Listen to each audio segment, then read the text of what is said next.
વિચારો તમે, એક બાબો કે બેબી થયો, એને પણ એક સંતાન, અને ત્રીજી પેઢીએ કાકા કાકી, મામા મામી, ભાઈ ફુવા, ભાઈ બહેન, કોઈ રિલેશનની ખબર નહીં હોય ને. આખા બ્રહ્માંડમાં એનો કોઈ બ્લડ રિલેટિવ નહીં હોય. આજે લાખો યુરોપિયન યંગસ્ટર્સ ડિપ્રેશનમાં જીવી રહ્યા છે. આપણે કોઈનું પોષણ નથી કરતા, ભગવાન દરેકનું પોષણ કરે છે. દરેક પોતાનો પ્રારબ્ધ અને પુરુષાર્થ લઈને આવે છે. ત્યારે આ નેગેટિવ માનસિકતામાંથી આપણે બધાએ બહાર નીકળવું જોઈએ. બેન હોય ભાઈને રાખડી બાંધે, બે ભાઈઓ એકબીજા સાથે રમીને મોટા થાય, સુખ દુઃખ એકબીજાની બાજુમાં ઉભા રહે. ધર્મ હશે તો તમારું રાષ્ટ્ર સુરક્ષિત હશે, અને તો તમારો પરિવાર સુરક્ષિત હશે. એટલા માટે હું એક સનાતની હિન્દુ છું, ને હું શ્રી વલ્લભનો વૈષ્ણવ છું. એક કુમારીનો હંમેશા અનુભવ કરો, આત્મગૌરવથી જીવો. રામચંદ્રજી મર્યાદા પુરુષોત્તમ હતા. વેદની, સમાજની, પરિવારની દરેક મર્યાદાઓનું પાલન કરી પોતાના ચરિત્રથી આપણને મર્યાદાઓ શીખડાવી છે. ભાઈ ભાઈનો પ્રેમ કેવો હોય, પતિ પત્નીનો સ્નેહ કેવો હોય, ત્યાગ કોને કહેવાય, મા બાપની સેવા કઈ રીતે થાય, ગુરુની સેવા કઈ રીતે થાય, શત્રુ સાથે કઈ રીતે વ્યવહાર કરાય, રાજાનો પ્રજાને, પ્રજાનો રાજા સાથે કઈ રીતે વ્યવહાર, ભગવાને પોતાના ચરિત્રથી બોધ આપ્યો છે.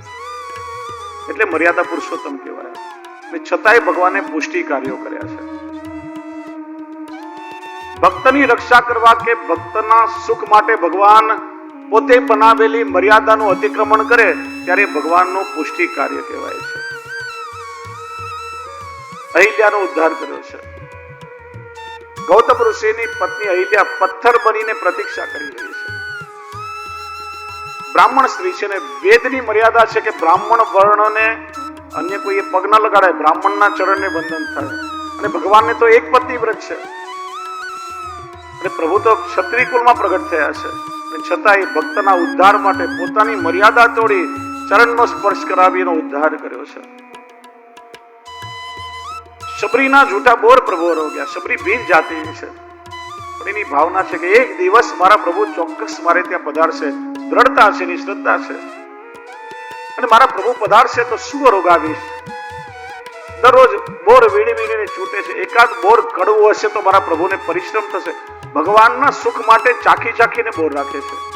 એટલે પ્રભુ એના હેઠા બોર રોગ્યા. આ ભગવાનનું પુષ્ટિ કાર્ય થયું. સમુદ્ર પર સેતુ બંધ બાંધ્યો. તો સમુદ્રનું ઉલ્લંઘન કરે તો બ્રાહ્મણને યજ્ઞોપવિત બદલવું પડે, પ્રાયશ્ચિત કરવું પડે. સમુદ્ર પર કૃપા કરી છે. પોતાના નામનો મહિમા બતાવ્યો. રામનું નામ લખીને પથ્થરો પણ કર્યા. પ્રભુના નામમાં સામર્થ્ય છે એ પ્રગટ કર્યું છે. જટાયુનો ઉદ્ધાર કર્યો. પિતા મહારાજ દશરથના અંતિમ સમયમાં મુખમાં ગંગાજળનું ટીપું પધરાવા રહી શક્યા નથી, પણ જટાયુનો અગ્નિ સંસ્કાર કરી પિતાની ગતિ આપી. વિભીષણને આશ્રય આપ્યો. રાજધર્મની મર્યાદા છે કે શત્રુના વ્યક્તિ પર વિશ્વાસ ન મુકાય. પ્રભુના શરણમાં આવ્યો ત્યારે ભગવાને એને આશ્રય આપ્યો છે. અને છેલ્લે સ્વધામ પધારતી વખતે જેટલા પણ અયોધ્યાવાસી છે એ બધાના કર્મના બંધન કાપી અને ભગવાન પોતાની સાથે વિમાનમાં બધાને સ્વધામ લઈ ગયા. બધા અયોધ્યાવાસીને ભગવાને મુક્તિ આપી છે. આ બધા ભગવાનના પુષ્ટિ કાર્ય થયા. એટલા માટે રામનવમીનું વ્રત આપણે રાખીએ છીએ. શ્રી ગોપીનાથજી સાધન દીપિકામાં બતાવે છે કે મર્યાદા પુરુષોત્તમ ભગવાન શ્રી રામ એ શ્રી કૃષ્ણના મુખારવિંદના હાસ્યનું સ્વરૂપ છે. એટલે ભગવદીઓએ ગાયું, હમારે મદન ગોપાલ હે રામ.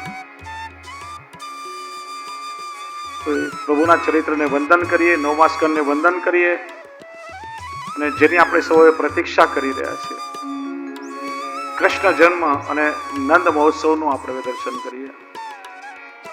10મો સ્કંદ નિરોધ લીલા. ભગવાનનું હૃદય કુલ 90 અધ્યાય, 5 પ્રકરણ છે. એમાં જન્મ, તામસ, રાજસ, સાત્વિક અને ગુણ પ્રકરણ.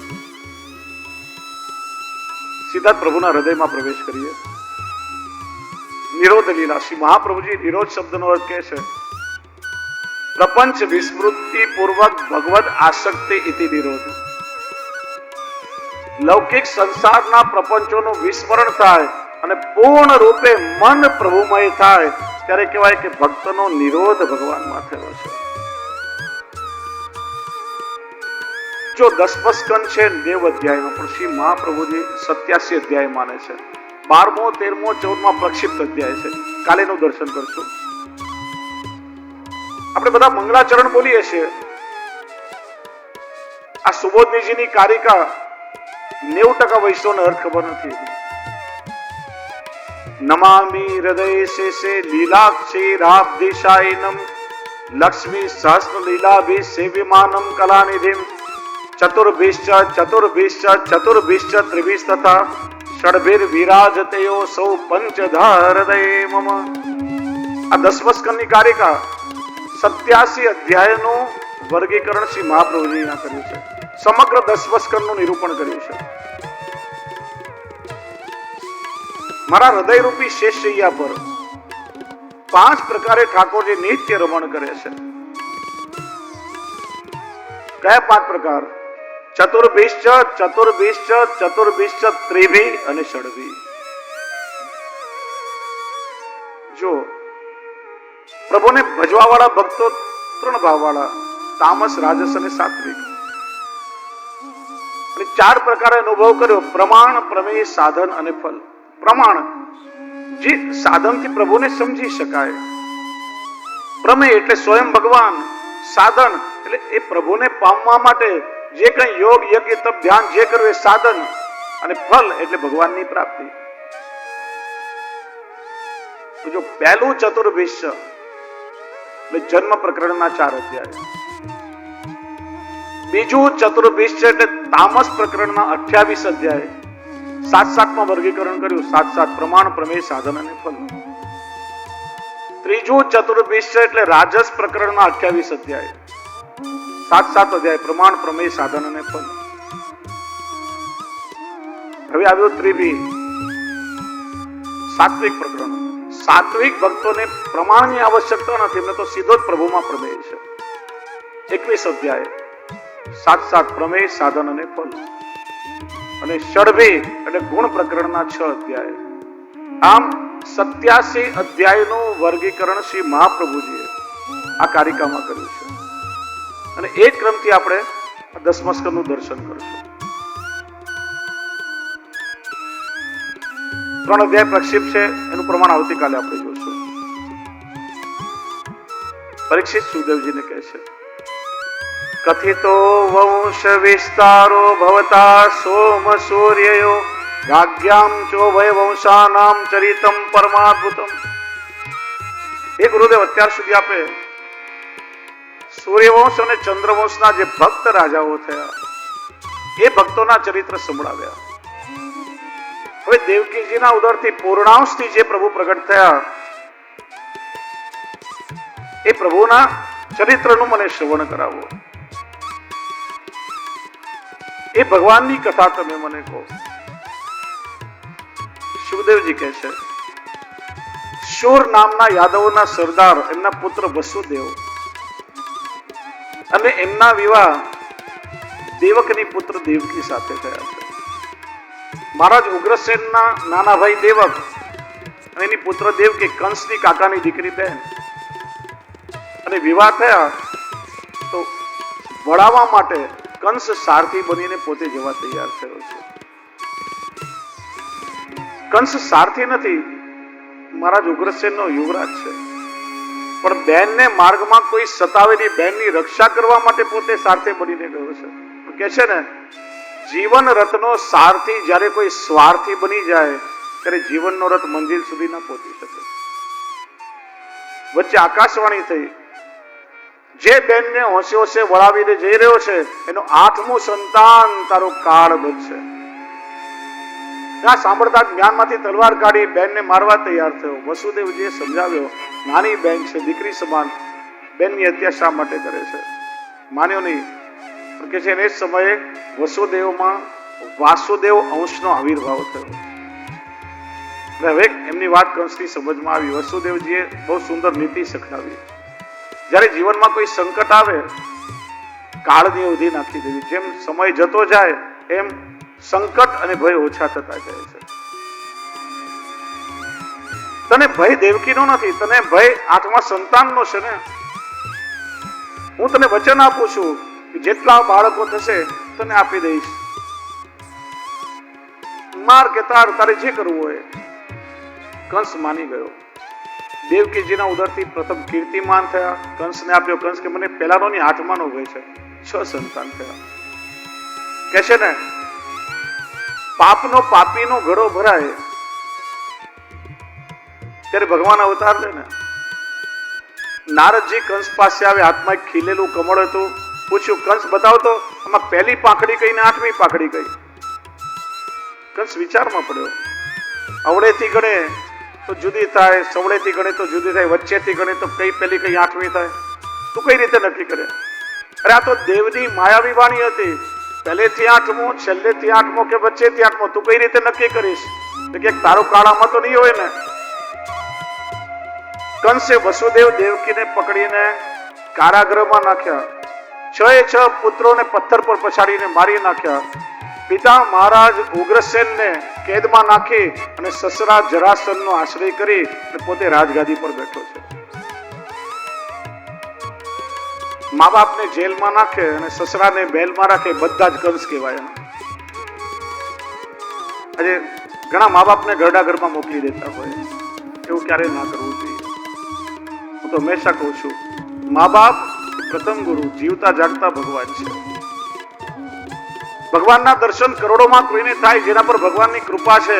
પણ જે મા બાપે આપણને આ શરીર આપ્યું છે ને એ આપણા માટે જીવતા ભગવાન છે. એમનું અંતર કકડશે તો ક્યારે પ્રભુ રાજી નહીં થાય. અને મા બાપના આશીર્વાદ મળશે તો ચોક્કસ ઠાકોરજીએ કૃપા કરશે.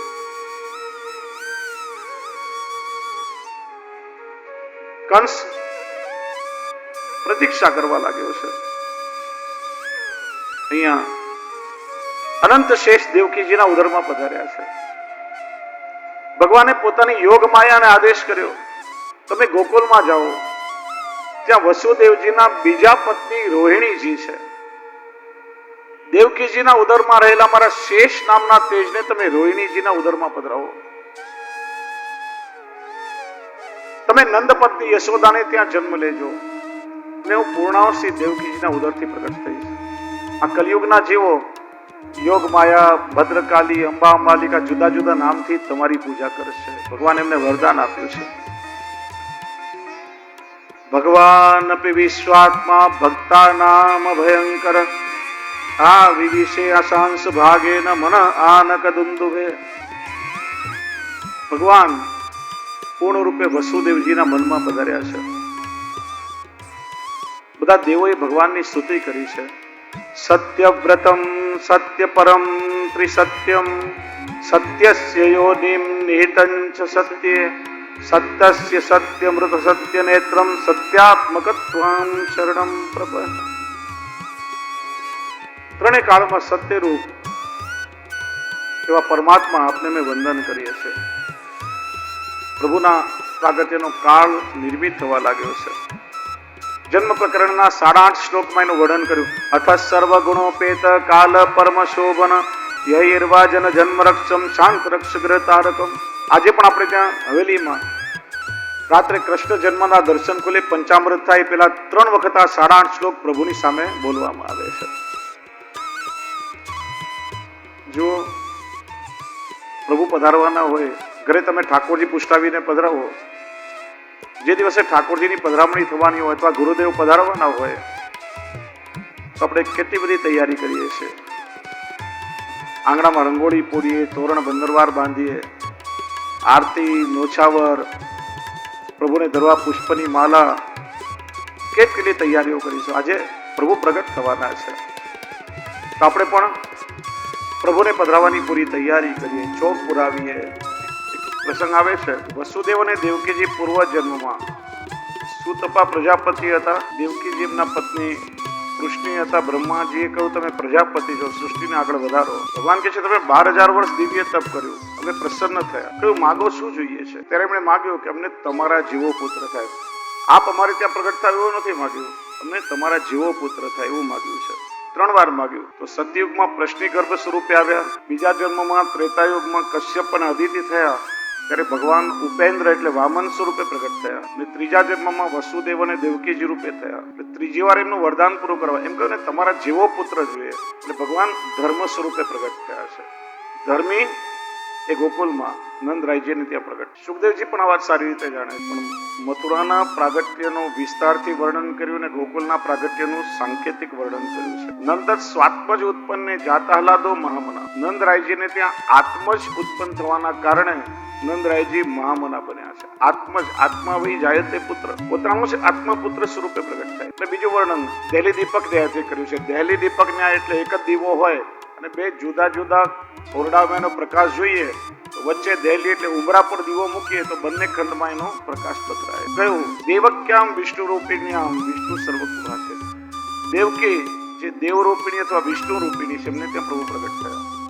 હવે આ દેવકી શબ્દ કઈ દેવકીજીનો પણ ઉલ્લેખ કર્યો છે અને યશોદાજીનો પણ ઉલ્લેખ. હરિવંશ પુરાણમાં કહેવાયું દ્વે નામની નંદ ભાર્યા યશોદા દેવકી ઇતિ છે. યશોદાજીનું પણ એક નામ દેવકી છે અને આ બંનેના સમાન નામ હોવાના કારણે એ બંનેમાં પરમ મિત્રતા. દેવકી શબ્દ કહીને યશોદાજીને ત્યાં પ્રાગટ્ય અને દેવકીજી આ બંનેનું સાથે વર્ણન કર્યું છે. ભગવાનનું પ્રાગટ્ય થયું. નંદરાયજીએ સાંભળ્યું મહામના બની ગયા છે. એમના આનંદની કોઈ સીમા નહીં. જો 10મા સ્કંદમાં કહ્યું નંદરાયજીને ત્યાં કેવો શિશુ પ્રગટ થયો? પ્રભુ પ્રાકૃત શિશુ. એ પ્રાકૃત ભગવાન શું પ્રાકૃત છે? શ્રી સર્વોત્તમજીમાં શ્રી મહાપ્રભુજી માટે શ્રી ગુસાઈજીએ શું કહ્યું? પ્રાકૃત ધર્મ નાશ્રે અપ્રાકૃત નિખિલ ધર્મ રૂપમિત. શું ઠાકોરજી પ્રાકૃત હોય? શ્રી મહાપ્રભુજી સુબોધનીજીમાં એનો અર્થ કરે છે પ્રાકૃત એટલે જે ભક્તની પ્રકૃતિને અનુકૂળ થઈને લીલા કરે એ ભગવાનની પ્રાકૃત. લૌકિક પ્રાકૃત ધર્મો ભગવાનમાં નથી. ગોવાળિયાની સાથે ગોવાળિયા બની જાય. કોઈ ગોવાળિયાઓને એવું ના લાગે કે કૃષ્ણ મારા કરતા જુદો છે. તે જેવો ભક્ત હશે એ ભક્તની પ્રકૃતિ પ્રમાણે ભગવાન પોતે પોતાના જેવો બનાવી લે છે. એટલે જ આપણે ત્યાં પુષ્ટિ માર્ગમાં નંદ મહોત્સવની મહત્તા ગણાય છે. ભગવાન જયારે વ્રજમાં પ્રગટ થયા સર્વના સમગ્ર વ્રજવાસીઓના હૃદયમાં એવો આનંદ વ્યાપી ગયો છે. ઉત્સવ આપણે કહીએ ને, ઉત એટલે આનંદ અને સવ એટલે પ્રસવ. હૃદયમાંથી એમ સહેજ આનંદ પ્રગટ થવા લાગે ને ત્યારે આપણે બધા ઉત્સવ મનાવીએ છીએ અને એટલા માટે પુષ્ટિ માર્ગ ઉત્સવ પ્રધાન છે. આપણે ત્યાં અનેક ઉત્સવ મનાવવામાં આવે છે. નિત્ય ઉત્સવ, નૈમિતિક ઉત્સવ, પાટોત્સવ, આનંદ ઉત્સવ, મહોત્સવ, મહામહોત્સવ. કૃષ્ણ સ્વરૂપે આનંદ પ્રગટ થયો છે. એટલે આપણે લોકો શું કહીએ નંદ મહોત્સવમાં નંદ ઘેર શું થયું? આનંદ ભયો. કયો આનંદ? કે જય કનૈયાલાલ કે કૃષ્ણ સ્વરૂપે આનંદ પ્રગટ થયો. ઘણા લોકો કહેતા હોય આ નંદ મહોત્સવમાં પ્રસાદ ઉડાવવામાં કેમ આવે છે? બધાને હાથમાં વાંટવો જોઈએ ને. આનંદ હંમેશા લૂંટાવાય. જો વાંટવામાં ને લૂંટાવામાં ફરક હોય. દરરોજ હવેલીમાં પ્રસાદ વંટાતો હોય ને વાંટનારના હાથમાં હોય કે કોને કેટલું આપવું. પોતાનું કોઈ એમ નજીકનું વાલું હોય ને તો મુઠ્ઠી ભરીને આપી દે ને કોઈની સાથે વાંકું પડ્યું હોય ને તો આમ ચપટી ભરીને આપે. પણ જયારે પ્રસાદ લૂંટાતો હોય ને ત્યારે લૂંટનારના હાથમાં છે કે કેટલો લૂંટી શકે. અહીંયા બધાએ પોતાના હૃદયનો આનંદ લૂંટાવ્યો છે અને દરેકે મન ભરીને લૂંટ્યો છે. 3 વસ્તુની પુષ્ટિ માર્ગમાં મહત્તા છે. દોલ ઉત્સવનો ગુલાલ, ઠાકોરજીનો ખેલનો પ્રસાદી ગુલાલ, અન્નકૂટની સખડી અને નંદ મહોત્સવની કણિકા જેને નથી મળી ને માનો ને કઈ નથી મળ્યું. આ ત્રણેયની બહુ મહત્તા છે. બર્થડે મનાવવાનો હોય, ખાલી ફેમિલીના મેમ્બર્સ હોય, ઘરની અંદર ચાલો આપણે સેલિબ્રેટ કરીએ ઉત્સવ, પરિવારના સભ્યો ભેગા થાય અને ઘરના આંગણામાં મનાવીએ એ મહોત્સવ કહેવાય. અને મહા મહોત્સવ ગોકુલ ગામ, આખું ગામ ભેગું થઈને ચોકમાં જયારે મનાવે ત્યારે મહા મહોત્સવ. 7 પ્રકારના ઉત્સવ થાય ત્યારે મહા મહોત્સવ. લાલુ ભટ્ટજી ટીકામાં આજ્ઞા કરે છે વિદ્યાકૃતોત્સવ. 10મા સ્કંદ 5મા અધ્યાયના 2 થી 9 શ્લોકમાં એનું વર્ણન કર્યું છે. વા ચૈત્ય સ્વસ્તેનમ જાત કર્માદ્યસ્ય વૈ. બ્રાહ્મણો દ્વારા સ્વસ્તિ વાચન, જાત કર્મ વગેરે કરાવે. ભૂમિ સંસ્કાર ઉત્સવ કાર્યામાસ વિધિવત પિતૃદેવાર્ચનમ તથા 3 સોપારી ભૂમિ પર પધરાવી અર્ચન કર્યું. ગો શૃંગાર ઉત્સવ ગાવો વૃષાસ વત્સાસ હરિદ્રા તૈલ ઋષિતા. 2 લાખ ગાયોના શૃંગાર કરી નંદરાયજીએ દાનમાં આપી છે બ્રાહ્મણો. ચાલો એક પ્રશ્ન પૂછું તમને. નંદરાયજીની ત્યાં કેટલી ગાયો હતી? અડધું સાચું 9 લાખ. 9 લાખ ધેનુ બાબા નંદગર દૂજત. 2 લાખ તો દાનમાં આપી છે. 9 લાખ ગાયો નંદરાયજીને ત્યાં ગૌશાળામાં ખીરકમાં બંધાતી હતી. પણ ખાલી 9 લાખ નહીં હતી. જેમ આરબીઆઈ, એસબીઆઈ, સૌરાષ્ટ્ર બેંકની બ્રાન્ચીસ હોય ને એમ નંદરાયજીની ગૌશાળાઓની અનેક શાખાઓ હતી. પ્રાચીન હસ્તલિખિત ગ્રંથ છે એમાં ઉલ્લેખ છે. સૌરાષ્ટ્રનું ગામ છે ને ગોંડલ, એનું મૂળ નામ છે ગોમંડલ. ત્યાં સુધી નંદરાયજીની ખીરકનો વિસ્તાર હતો. નંદરાયજી પાસે કુલ 72 કરોડ ગાયો હતી. કેટલી? 72 કરોડની સંખ્યા નથી બતાવી પણ એનું પ્રમાણ મળે છે. સ્મૃત્યાદિ ગ્રંથોમાં કહ્યું છે કે આપણે ત્યાં પુત્રનો જન્મ થાય, દીકરાનો જન્મ થાય, કુલ સંપત્તિનો 3600મો ભાગ બ્રાહ્મણને દાનમાં દેવો. ટોટલ વેલ્યુ હોય પ્રોપર્ટીની અને 3600 થી ડિવાઈડ કરો, 3600મો ભાગ બ્રાહ્મણને દાનમાં દેવો. નંદરાયજીએ 2 લાખ ગાયો દાનમાં આપી છે. 2 લાખ અને 3600 વડે ગુણો એટલે 72 કરોડ થાય. એટલી ગાયો નંદરાયજી પાસે. ગોપ ગતોત્સવ, ગોવાળિયાઓ સજી ધજી મોંઘા વસ્ત્ર, ટોપી, મણી, આભૂષણો સાથે કવાડમાં લઈને આવ્યા. વાદિત્ર વાદનોત્સવ, સૌ મંગલ્ય ગિરો વિપ્રા સૂત માગધ બંદીન, સૂત બંદીજનો માગધ બધા ભેરી દુંદુભીના નાદ કરવા લાગ્યા, નૃત્ય ગાન કરવા લાગ્યા. આપણે ત્યાં ઢાઢી લીલાનો પ્રકાર છે સૌરાષ્ટ્રના લોકોને ખ્યાલ હશે. વૈષ્ણવ રાજા રજવાડાના સમયમાં ભાટ ચારણ બારોટો હોય એ સુંદર વેશભૂષા ધરી અન્ય રાજ્યમાં જઈ કવિતા અને છંદ દ્વારા નૃત્ય કરીને પોતાના રાજાના યશના વખાણ કરે. એમાં ઢાઢીજી અને ઢાઢણજી એ ભગવાન શ્રી કૃષ્ણના પાઠ છે. આ પરંપરા અનાદિકાલથી ચાલી આવી છે. જે સુંદર વેશભૂષા પરિધાન કરી નૃત્ય કરીને ઠાકોરજીની લીલાને યશનું વર્ણન કરે છે. ત્યાર પછી ગોપિકોત્સવ, ગોપીજનોએ સાંભળ્યું કે નંદરાયજીને ત્યાં લાલાનું પ્રાગટ્ય થયું છે. 16 શણગાર સજી તૈયાર થઈ નીકળી પડ્યા. જો સૌથી પહેલા શિંગાર કાનમાં ધર્યા છે, કર્ણફૂલ. એનું કારણ પોતાના કાનને ધન્ય માન્યા છે.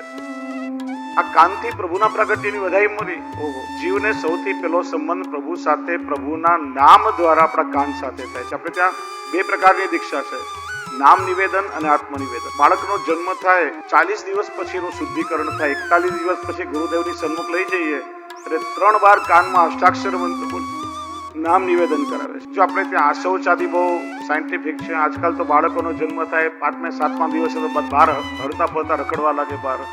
પછી બાળકોએ માંદા રહે, માઓએ માંદી રહે. વાસ્તવમાં બાળકનો જન્મ થાય ને તો આ એન્વાયરમેન્ટમાં એ બાળકને સેટ થતા 40 દિવસ લાગે. 40 દિવસમાં બાળકનું શરીર આ એન્વાયરમેન્ટની બધી વસ્તુને એક્સેપ્ટ કરે છે. એમ બાળકનો જન્મ થાય એટલે માનો પણ એક નવો જન્મ થાય. આખા માના શરીરનું બધું સત્વ શક્તિ નીકળી જાય તો એના બોડીને રીજનરેટ થતા 40 દિવસ લાગે. એટલા માટે આપણે ત્યાં 40 દિવસ સૂતક, વૃદ્ધિ સૂતક પાડવામાં આવે છે ઘરમાં. બહાર ના નીકળાય, ગમે તે અડાય નહીં, ઘરમાં એને ધૂપ આપે. કેમ કે કોઈ પણ વાયરસ કે બેક્ટેરિયા જો એ દિવસોમાં લાગે તો એની ઇમ્યુનિટી બિલકુલ ના હોય. એ રોગ પછી જીવનભર શરીરમાં ઘૂસી જાય. એને પૌષ્ટિક ઘીવાળું ખોરાક આપે. આ 40 દિવસમાં આખું બોડી રીજનરેટ થાય. એટલે બધા જે વિધિ વિધાન આશૌચના પાળવાના બતાવ્યા છે ને એ બહુ જ વૈજ્ઞાનિક છે અને આપણે પાળવા જોઈએ. અને શાસ્ત્રના નિયમ પ્રમાણે ચાલીએ ને બધી રીતે આપણે હેલ્ધી રહીએ. તો પહેલો સંબંધ જીવનો કર્ણ સાથે થાય. દાનોત્સવ, 2 લાખ ગાયો તો દાનમાં આપી. મોટા મોટા તલના ઢગલા કરી એમાં રત્નો, હીરા, મોતી, માણેક સંતાડી એટલું બધું ગુપ્ત દાન પણ કર્યું છે. મહામના બની ગયા છે. આનંદની કોઈ સીમા નથી. અને જો આપણે ત્યાં ગાઈએ છીએ ને આપણે આનંદ ઘેરા આનંદ ભયો, એ પાછળની એક બહુ સરસ વાત છે. નંદરાયજી દાન દેતા દેતા નથી થાક્યા, પણ વ્રજવાસીઓ દાન લેતા લેતા થાકી ગયા. બોલો, બધાના ઘર ભરાઈ ગયા. કોઈને હાથી, કોઈને ઘોડા, કોઈને પાલકી, જેને જે જોઈએ માગે દાન આપ્યું બધા. ગોકુલની બાજુમાં એક નાનકડું ગામ અને શેરીમાં એક વિપ્રવર રહે, બ્રાહ્મણ. નાનકડા ઝૂંપડામાં સામાન્ય વસા વિચાર્યું, સાંભળ્યું કે નંદરાયજીને ત્યાં લાલાનું પ્રાગટ્ય થયું છે, બધાને પુષ્કળ દાન આપી રહ્યા છે. હું પણ જઈને સ્વસ્તિ વાચન કરું, હું પણ કંઈક આશીર્વાદ દઉં, મને પણ સુંદર દાન મળે. એ જ્યારે ગોકુલ તરફ આવી રહ્યા હતા, જોયું કે ગોકુલથી બધા બ્રાહ્મણો કોઈ હાથી પર બેસીને, કોઈ ઘોડા પર, કોઈ પાલખીમાં આવી રહ્યા છે, ઉત્સવ મનાવી રહ્યા છે. કે હું પણ નંદરાયજી પાસે એક સરસ મજાનો હાથી માગું, હાથી પર બેસીને મારા ગામમાં નીકળીશ, મારી શોભા વધશે, લોકો મારી સામે આશીર્વચન આપ્યા. નંદરાયજી કહું, કહો વિપ્રવર શું જોઈએ છે? મહારાજ મને એક હાથી આપો. હસ્તીશાળામાં ચિઠ્ઠી લખી આપી. સુંદર મજાનો હટ્ટોકટ્ટો યુવાન હાથી પસંદ કર્યો. કઈ રીતે ઉભો કરવો, કઈ રીતે બેસાડવો, વાળવો, બધું સંચાલન માવત પાસે શીખ્યું. હાથી પર બેસીને મલકાતા મલકાતા ગામમાં આવે. એમનું ઝૂંપડું એક નાનકડી ગલી, હાથી અંદર જાય નહીં એટલે 12 ચોકમાં ઉભો રાખે. ગોરાણીમાં ઘરમાં રસોઈ કરતા હતા. જો ભગવાન શું લઈને આવ્યો? નંદ બાવાએ મને માગવાનું કે જો શું લઈને આવ્યો? કે લાવ બધું અહીં ના આવે, ચાલ બહાર આવીને જોયો તો હાથી. હા, શું લઈને આવ્યા? નંદરાયજી મને માગવાનું કહ્યું ને હાથી લીધો. તમારામાં ક્યારે બુદ્ધિ આવશે? લગભગ પુરુષોએ સાંભળવું જ પડે. આના કરતા એકાદ ગાય લીધી હોત તો કમસે કમ દૂધ તો મળે. આપણી યજમાનોની દક્ષિણાથી માંડ માંડ આપણું પેટ ભરી હાથીને ખવડાવશો શું? હા, એ તો મેં વિચાર્યું જ નહીં. જાઓ પાછો આપી આવો. હાથી લઈને પાછો આવ્યા વિલે મોડે. નંદ બાવા કે કેમ શું થયું? હાથી ના મળ્યો? મળ્યો તો ખરો, પણ પાછો આપવા આવ્યા. અમે માંડ માંડ અમારું ઘર ચલાવી, હાથીને ખવડાવીએ શું? નંદ બાવા કે આપેલું દાન પાછું ન લેવાય, બસ એટલી વાત.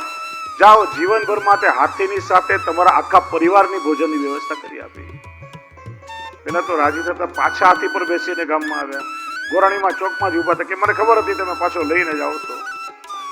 કે તને ખબર નથી, નંદરાયજીએ હાથીની સાથે આપણા આખા પરિવારની ભોજનની વ્યવસ્થા કરી આપી. એ તો ખરું, પણ હાથીને બાંધવા વિશાળ આંગણા વાળું ભવન જોઈએ. આપણે રહીએ ઝૂંપડામાં, હાથીને બાંધશો ક્યાં? હા, એ તો મેં વિચાર્યું જ નહીં. પાછા હાથી લઈને આવ્યા. નંદરાયજી કે કેમ, હવે શું થયું? કે મહારાજ અમે ઝૂંપડામાં રહીએ ને હાથીને બાંધવા મોટું આંગણું જોઈએ, મોટું ઘર જોઈએ. જાઓ, તમને વિશાળ ભવન પણ દાનમાં આપ્યું. એમ બધાના મનોરથ નંદરાયજીએ પૂરા કર્યા છે.